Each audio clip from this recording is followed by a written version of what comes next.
시간이 되었습니다. 사도신경으로 신앙 고백 드림으로 새벽 예배 시작합니다.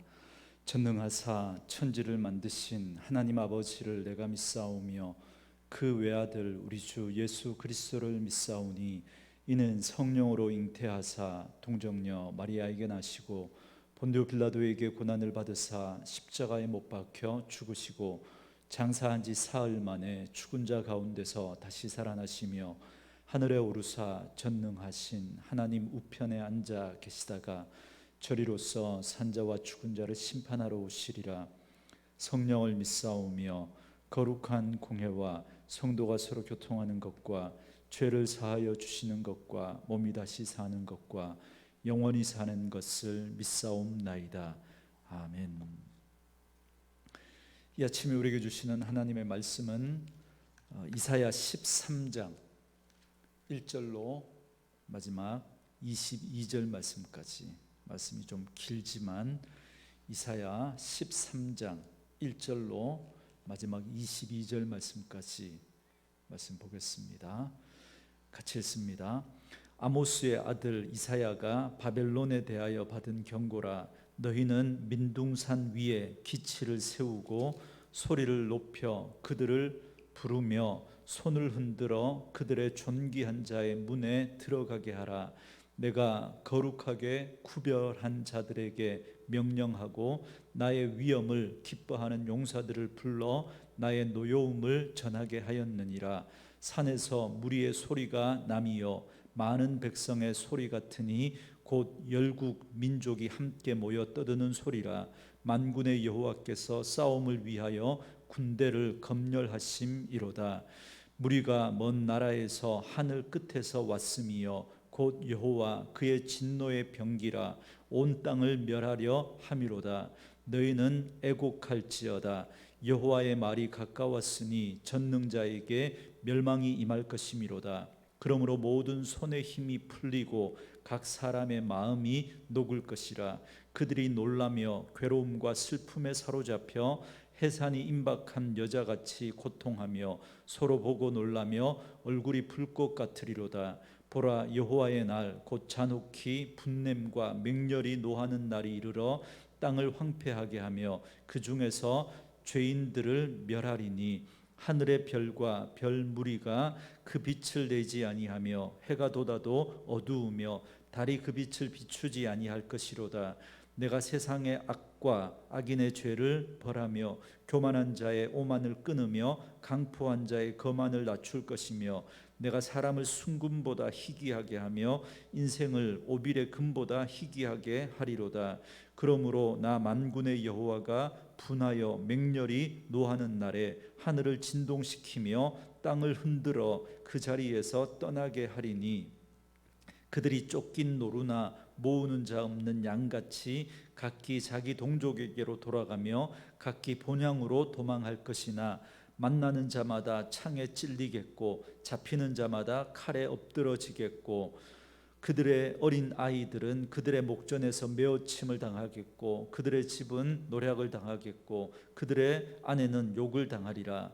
보라, 은을 돌아보지 아니하며 금을 기뻐하지 아니하는 메대 사람을 내가 충동하여 그들을 치게 하리니 메대 사람이 활로 청년을 쏘아 죽이며 태의 열매를 긍휼히 여기지 아니하며 아이를 애석하게 보지 아니하리라.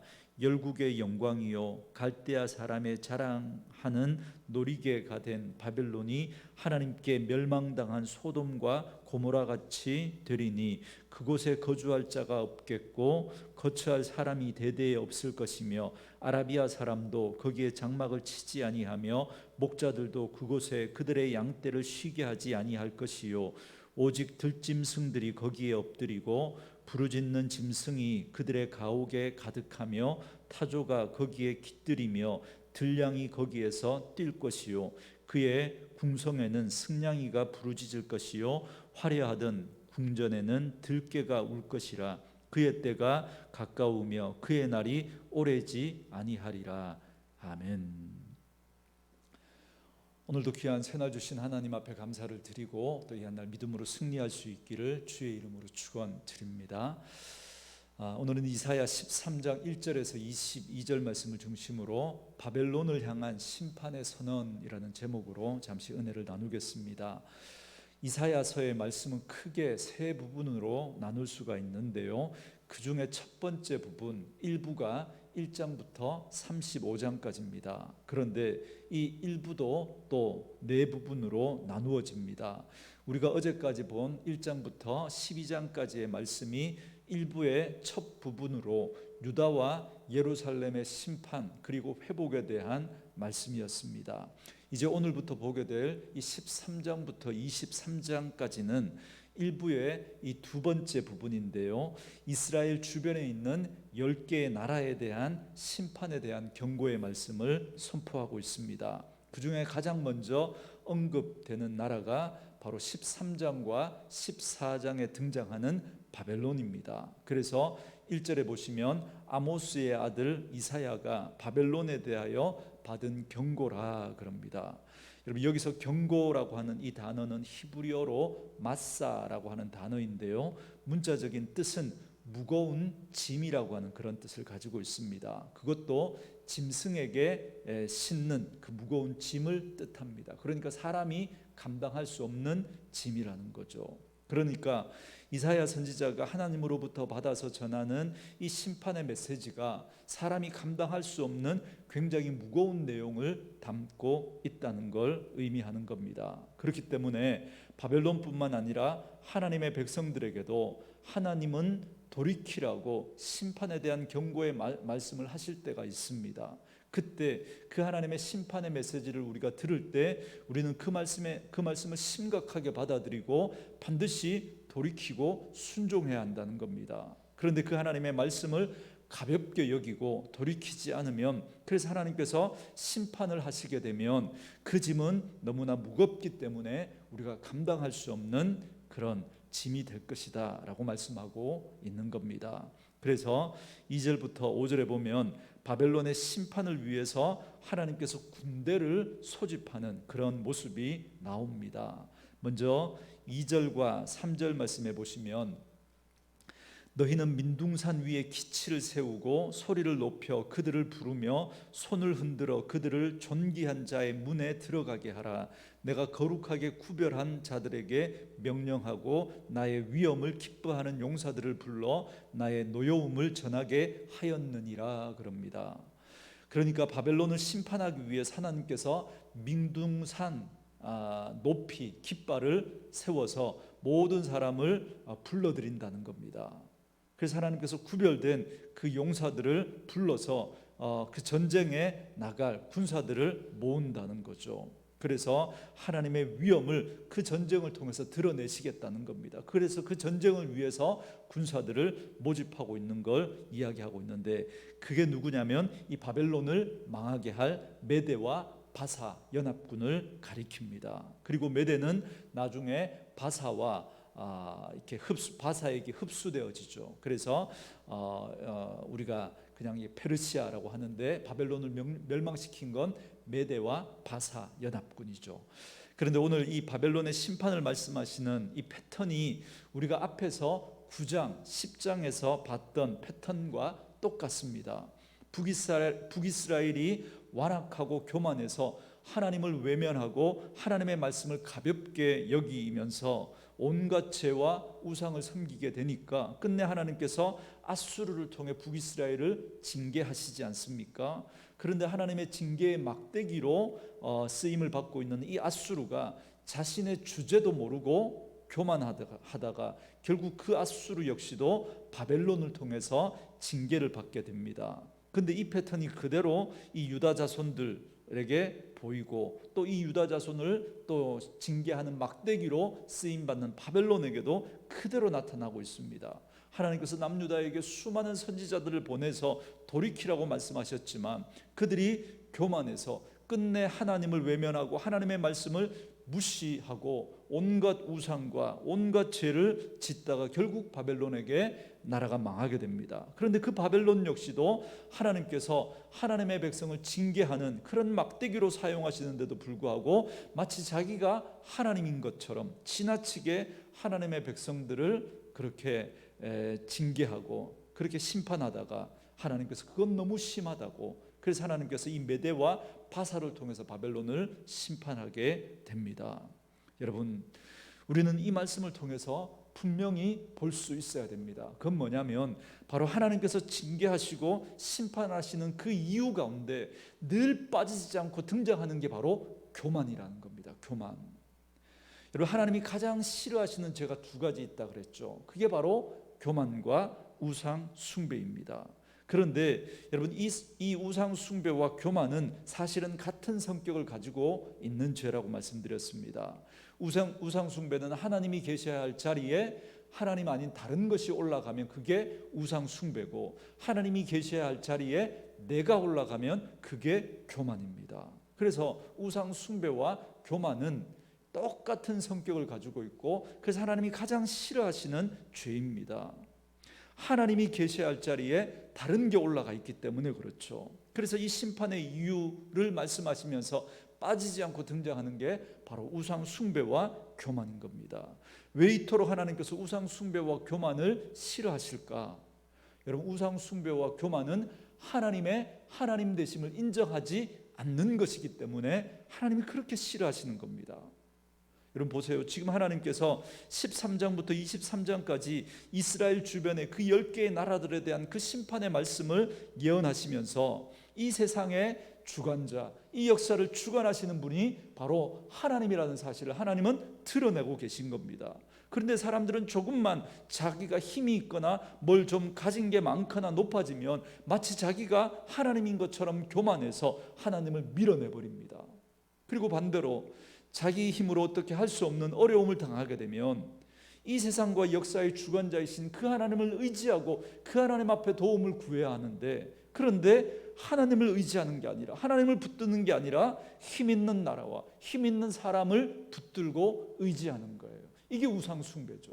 그러니까 이런 패턴이 똑같은 거예요. 그래서 결국 이 교만과 우상 숭배 때문에 결국 하나님의 심판을 받게 되는 겁니다.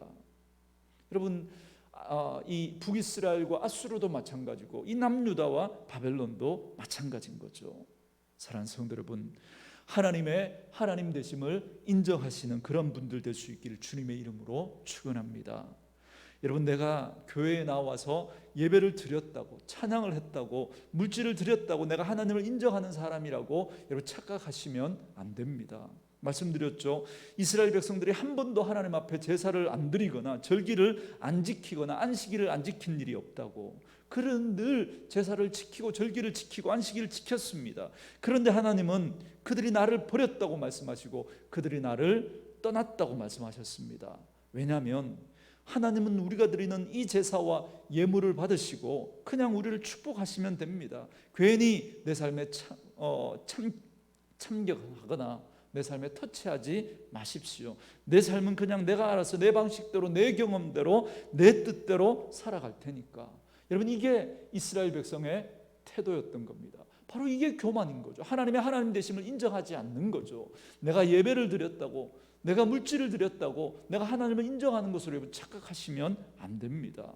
제가 믿음의 삶을 여러분 예배 드리는 것으로, 찬양하는 것으로, 물질을 드리는 것으로 설명할 수 없다고 누누이 말씀드리지 않습니까? 왜냐하면 믿음의 삶이란 내 삶의 중심에 하나님을 주인으로 모시고 이제 그분과 함께 살아가는 거예요. 그래서 내 삶의 모든 영역에 그분의 뜻과 그분의 방법과 그분의 마음을 가지고 그분의 패턴을 따라 살아가는 삶, 이게 믿음의 삶인 겁니다. 이게 하나님을 하나님으로 인정하는 삶의 모습인 것이죠. 이것 없이 그냥 내 삶은 그냥 내가 살아가던 대로 살아갈 테니까 하나님은 그냥 내가 드리는 예배만 받으시라고 한다면 여러분, 이건 하나님의 하나님 되심을 인정하지 않는 교만인 거죠. 그냥 예배만 드리고 내 마음대로 살겠다, 이것만큼 교만한 게 없는 겁니다. 저는 말씀으로 이 하루를 시작하는 저와 여러분들이 하나님의 하나님 되심을 인정하고 겸손히 그 주님과 함께 동행하며 그 주님의 뜻에 순종하며 살아가는 분들 될 수 있기를 주님의 이름으로 축원합니다. 그리고 6절부터 22절까지 말씀해 보면 하나님의 심판의 날이 하나님의 심판의 날에 바벨론이 겪을 참상에 대해서 말씀하고 있습니다. 먼저 6절에 보니까 너희는 애곡할지어다 그럽니다. 전능자의 군대가 이르러 그들에게 닥치니까 남은 건 멸망밖에 없는 거죠. 그러니까 애국할 일밖에 없다는 겁니다. 그래서 7절에 보니까 사지가 풀리고 마음이 녹아내리고, 또 그리고 8절에 보니까 두려움과 고통과 슬픔으로 얼굴이 백직장처럼 창백해지게 됩니다. 그리고 9절과 10절에 보면 하나님의 맹렬한 심판이 어떻게 바벨론 땅과 그 백성에게 임해서 멸하게 될 것인지를 말씀하고 있는데요, 여러분 10절에서 온 세상이 해를 잃은 것처럼, 별이 사라진 것처럼 깜깜해지게 될 거라고 말씀합니다. 여러분, 이 하늘이 어두워진다라고 하는 건 하나님께서 은총을 거두셨다라고 하는 그런 의미도 있고요, 또 한편으로는 바벨론 사람들이 태양을 신으로 숭배하고 별을 신으로 그렇게 숭배했는데 그것들이 아무런 힘을 발휘하지 못할 것이다라는 그런 의미도 있는 겁니다.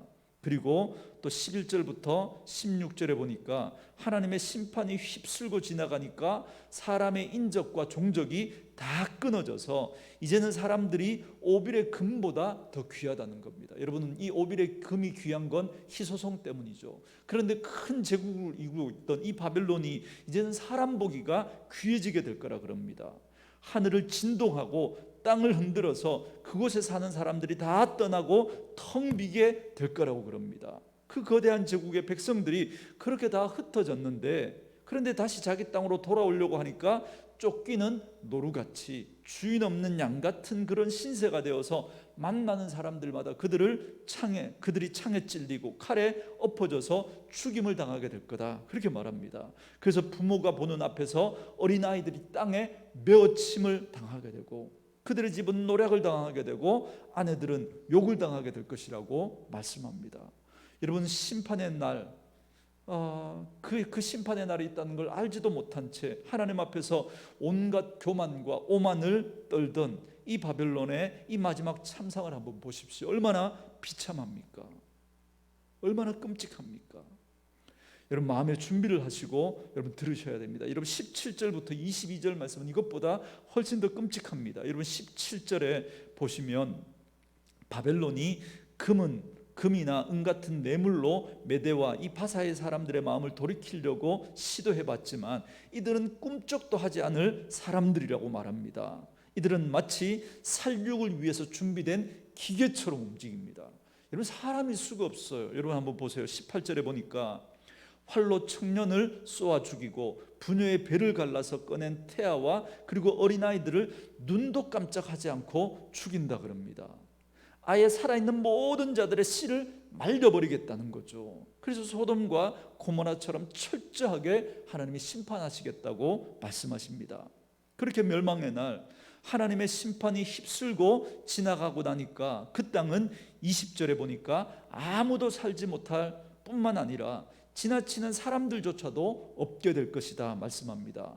여러분 보세요. 여기 아라비아 사람들, 이 사람들이 누구냐면 일정한 거주지가 없이 목축과 수렵을 통해서 떠돌아다니는 유랑민족입니다. 그래서 그들은 아무 데서나 천막을 치고 거주하면서 사는 민족인데, 그런데 그들마저도 그 땅에는 장막치기를 거부할 만큼 철저하게 그 땅이 황폐하게 될 것을 말씀하고 있는 겁니다. 그래서 21절에 오직 들짐승들만 살 수밖에 없는 그런 땅이 될 것이라 그럽니다. 그래서 22절에 보니까 세상의 영광을 다 가진 듯한 그 화려했던 궁전에는 승냥이와 들깨들만 처량하게 울부짖을 것이라고 그렇게 말씀합니다. 그리고 그 정한 때가 멀지 않았다라고 분명하게 말씀하고 있습니다. 사랑하는 성도 여러분, 저는 이 말씀을 묵상하면서 이런 생각이 들었습니다. 하나님은 다 계획이 있으시구나. 딱 이 한마디로 오늘 이 말씀이 정리가 되었습니다. 그래서 하박국 선지자가 왜 오직 의인은 믿음으로 말미암아 산다라고 말했는지 그게 깨달아지는 거예요. 하박국 선지자는 오늘 이사야 선지자처럼 그 하나님의 계획을 봤던 겁니다. 하나님은 다 계획이 있으시구나. 그래서 하나님께서 마치 홈페이지에 중요한 사항을 이렇게 공지해 놓지 않습니까? 아파트 들어가는 출입구 게시판에 보면 뭐 단수가 된다, 뭐 이런 공지를 이렇게 딱 이렇게 다 알아볼 수 있도록 공지해 놓지 않습니까? 하나님은 오늘도 우리에게 주신 이 기록된 하나님의 말씀, 이 성경 안에 우리가 하늘 백성으로 이 땅을 살아가는 데 필요한 모든 것들을 친절하게 다 공지해 놓으신 겁니다. 그런데 이 공지를 보고도 모른다고 하는 건 그것이 바로 무지이고 교만인 거예요. 하나님이 공지해 놓으셨는데 그걸 보고도 모른다고 하는 건 이건 무지고, 보고도 내가 보고 싶은 것만 보니까 그걸 보고도 모르는 거, 이게 교만인 거죠. 예수 믿지 않는 사람들은 하나님의 특별 계시인 이 자연과 또 그리고 기록된 성경이 있음에도 불구하고 그들이 그걸 인정하지 않고 들으려고 하지 않는 거예요. 그래서 그 무지함 때문에 결국은 하나님 앞에 심판을 받게 됩니다. 그런데 문제는 믿는다고 하는데, 그런데 예수를 믿는다고 하면서 예배도 드리고 말씀도 읽는데, 그런데 마치 하나님의 공지를 모르는 것처럼 살아가는 사람들이 있다는 겁니다. 여러분, 이게 교만인 거예요. 이게 내 생각이 가득 차서 하나님의 말씀이 이렇게 친절하게 우리에게 다 말씀해 주고 있음에도 불구하고 그게 내 생각하고 맞지 않는다고 밀어내버리고 인정하지 않고 마치 그 공지를 모르는 사람처럼 그렇게 내 마음대로 행동하고 살아가는, 그것이 바로 교만인 거죠. 이렇게 하나님은 다 계획을 가지고 지금도 일하고 계신단 말이죠. 지금도. 그런데 그것 때문에, 그런데 마치 내 생각대로 안 되면 안 되는 것처럼, 마치 내 생각대로 다 돼야 되는 것처럼 그렇게 생각하면서 살아가는 분들이 있습니다. 그래서 내 생각대로 안 되면 그것 때문에 좌절하고, 그것 때문에 절망하고, 또 그것 때문에 분노하고, 함부로 말하고, 거칠게 행동하면서 부안해도 하면, 여러분, 그건 하나님을 믿지 않는 분인 거죠. 그건 하나님의 하나님 되심을 인정하지 않는 것이죠. 분명히 하나님께서 말씀하시고 공지해 놓으셨는데, 그리고 지금도 일하고 계신데 그걸 내가 인정하지 않는 거예요. 이게 교만이고 이게 불신앙인 거죠. 사랑하는 성도 여러분, 악인의 날은 결코 오래지 않습니다. 지금은 그들이 영광을 받고 있는 것 같고 아름다워 보일 수 있겠지만 하나님 없이 사는 인생의 그 영광은 결코 오래가지 않습니다. 오늘 22절에 분명히 말씀하시잖아요. 하나님은 다 계획을 가지고 계십니다. 지금까지 그들이 누렸던 그 영광이 아무것도 아니라는 걸 곧 확인하게 되는 날이 오게 될 것입니다. 그리고 무서운 심판이 있게 될 겁니다.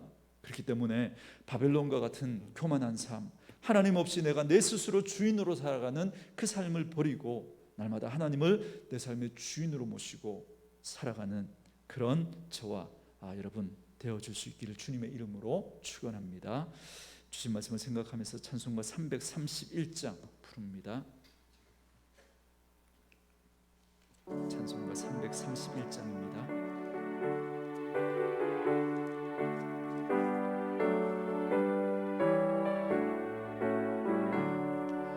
영광을 받으실 만유의 주여, 우리가 영광을 따르리라. 베푸신 은혜를 감사히 알고 진실한 마음으로 섬기겠네. 구주의 은혜 주시는 대로 영원히 받들어 섬기겠네. 찬송하겠네. 생명을 주시는 구주로다. 구주를 높이고 공경하여 온유한 마음으로 섬기리다. 주 예수 안에서 즐거워하며 충성을 다하여 섬기겠네. 구주의 은혜 주시는 대로 영원히 받들어 섬기겠네. 찬송하겠네. 생명을 주시는 구주로다. 예수를 선을 사랑하여 참 기쁜 마음으로 섬기리다. 온 마음을 드리고 늘 순종하며 구주를 영원히 섬기겠네. 구주의 은혜 주시는 대로 영원히 받들어 섬기겠네. 찬송하겠네, 찬송하겠네. 생명을 주시는 구주로다. 아멘. 이 시간에 주신 말씀을 생각하면서 우리 같이 한번 기도하는 시간 갖도록 하겠습니다. 하나님의 하나님 되심을 인정하지 않는 그러한 삶의 태도는 교만과 우상 숭배로 드러나게 된다는 사실을 깨닫고 내 삶에서 교만과 우상 숭배의 모습은 없는지 돌아보고 하나님의 하나님 되심을 인정하는 겸손과 그 하나님을 믿고 의지하는 그런 삶의 태도로 살아가는 저희들 되게 해달라고 기도하시고, 하나님은 다 계획이 있으시다는 이 사실을 믿고 그 계획을 마치 공지처럼 알려주시는 그 하나님의 말씀을 붙들고 악인의 영광과 권세 앞에 좌절하거나 절망하거나 혹은 분노하거나 부안해동하는 그런 모습들이 아니라 그 영광은 결코 오래가지 않는다는 사실을 믿고 오늘도 하늘 백성답게 이 땅을 살아갈 수 있는 저희들 될 수 있도록 은혜를 다해 달라고 우리 같이 한번 기도하고, 오늘도 나라와 민족, 우리의 선교지 이 코로나 사태가 하루속히 종식되어질 수 있도록 기도하시고, 또 우리 성도들 가운데 어려운 분들 위해서 기도하시는데요, 특별히 우리